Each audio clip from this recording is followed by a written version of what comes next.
I thought HOA drama was mostly petty. Fines for wrong-colored shutters, flags, or trash cans. I was wrong.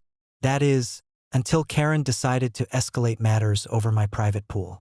It all began when I installed a pool on my property, complete with a high-tech access system, privacy fencing, and a small cabana.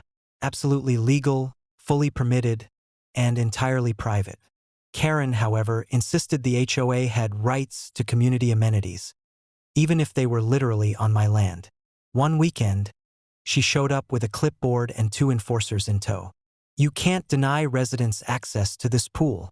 It's part of community resources," she demanded. I raised an eyebrow. "This pool is on my property. No HOA rules or bylaws allow you to enter or demand access." "Step back." Karen wasn't deterred. "I'm calling the cops. You're violating HOA regulations," she shouted, already on her phone. I smiled calmly. "Go ahead, but you might want to think twice before doing that." The next 10 minutes were chaotic.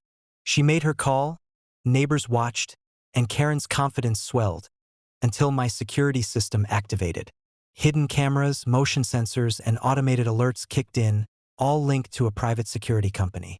The cops arrived minutes later, expecting some petty HOA dispute. Karen tried to explain, pointing at me, waving her clipboard. "Officer, she's violating HOA regulations, denying pool access." The officer raised an eyebrow. "Ma'am, this pool is clearly on private property. What rules are you citing?" Karen stammered.